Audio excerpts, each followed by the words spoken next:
On this episode of the session, me, Travis Mayer, and Brandi McGoldrick did one of the training sessions from our TTT Competitors Program Sample Week. So if this is something that you like, then you can actually go sign up for the Sample Week and follow along and do this exact workout and the entire training week to get a feel for what that Competitors Program is going to look like.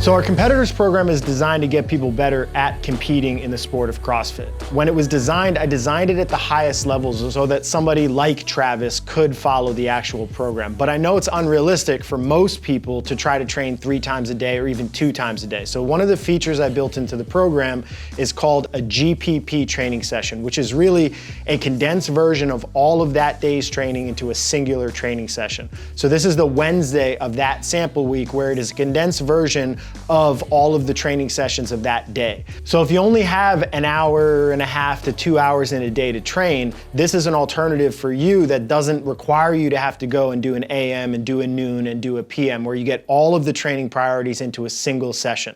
I thought this one would be good to illustrate because Travis and Brandi are coming off of competing in Dubai, so this is kind of an illustration of what a high-level competitive athlete does in a deloading period of their training, and it's what most people that are just getting into competing or want to do the open more successfully or want to get better at qualifiers have from a time perspective to actually dedicate to a training session.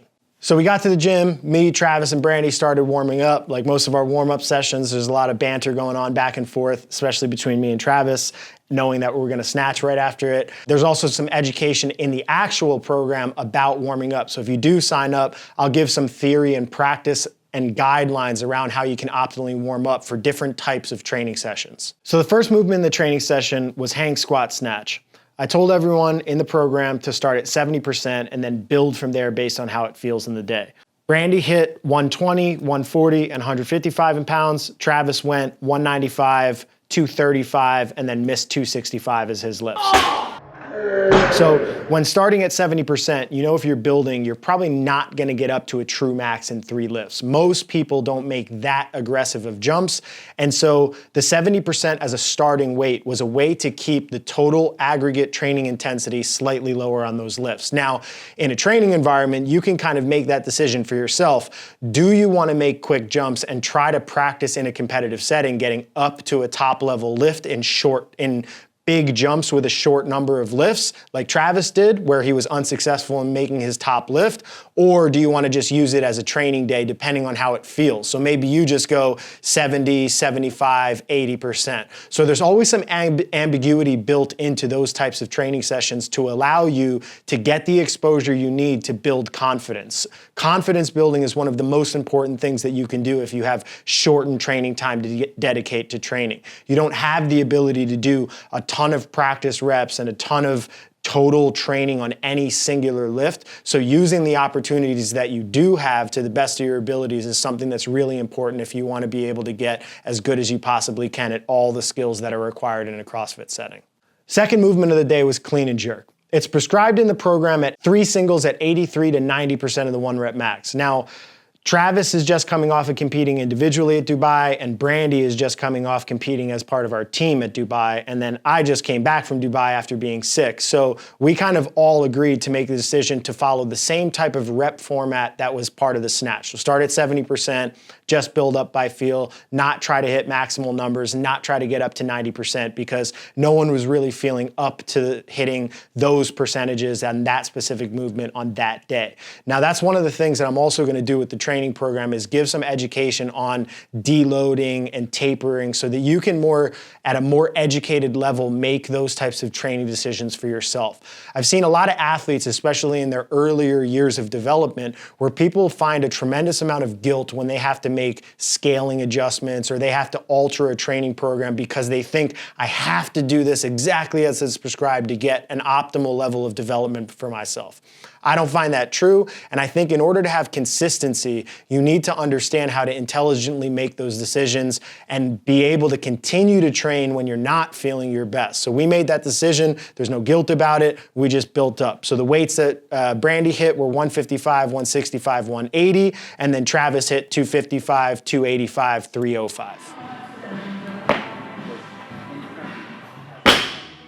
Next movement of the day was back squat. It was 3 sets of 5. The prescription was to take a heavy load, but take the same load across.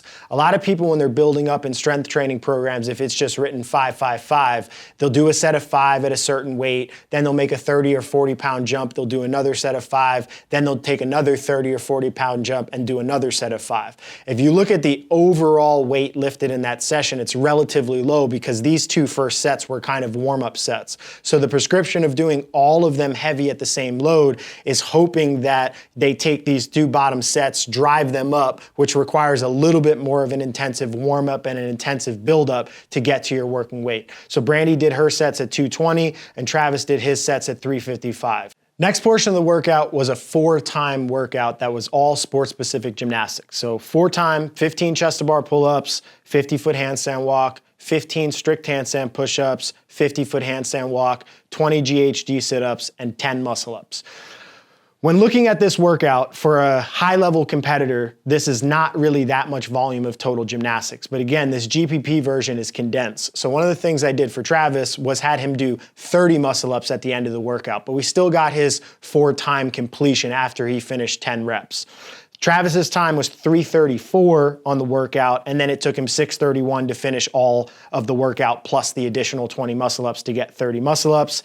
Brandi's overall time was 6:44, and I think I was mid-7. So it was pretty embarrassing for Travis to beat both of us having done 20 extra muscle-ups, but I think that just illustrates what the best of the best is from a competitive standpoint, and then where other people in a competitive realm actually sit with regards to gymnastics and doing that in a 4-time setting.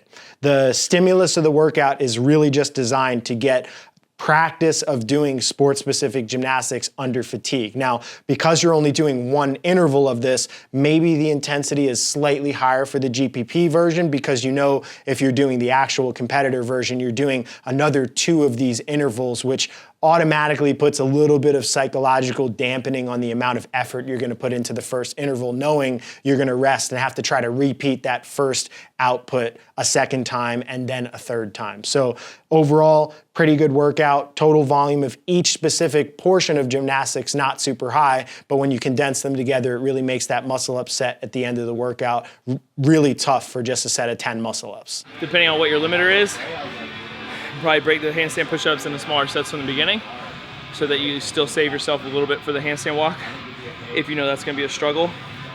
But if you feel like you can make it on the muscle-ups, try to push more there. But like the GHDs, that's not enough, and the chest bar at the beginning is not enough to, I feel like, blow you up too much. So just small sets and try to keep working. And then the last portion of the workout was just 1 set AMRAP unbroken thrusters. Pretty straightforward. Thrusters is a movement that's used in almost every qualifier and every in-person event. Doing something to a level of failure is just a good psychological training tool. Now, in a CrossFit setting, you might get to a point of failure and then have to figure out how to rest really quick and jump back into it, but that could be really stressful on the system. And knowing that this is a GPP variation and you've done a bunch of lifting, some squatting, and some gymnastics intervals, I didn't really think it was appropriate to layer this GPP reduced volume training with more intensity and more density to make it almost more stressful than just following the competitors program where you have an AM session and then can rest 2 hours, and then a noon session and can rest 2 hours, and then a PM session. So it's just 1 set, take it all the way to failure, but then you drop and you're done with the workout. You're not going to 100 like the full variation. Brandi did 51 reps, Travis did 61 reps, and I bowed out of that portion of the workout because at that point I was already done.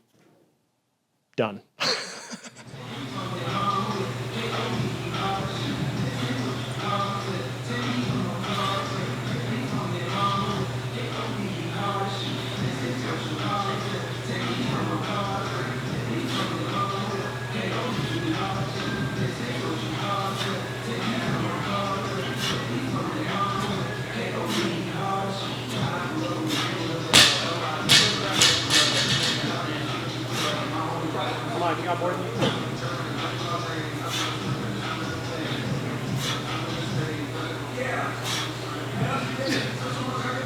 Come on, Trav.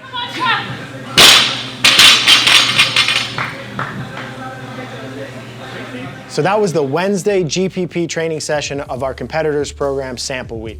That should give you some insight into my thought process in terms of how I designed the program. You get some data from some of our competitors, which is going to be something that I do continually for the program, is take data from my athletes and share it so that people can have a barometer for where the top level in the sport is, and then they can kind of set their targets for where they want to get on a specific workout.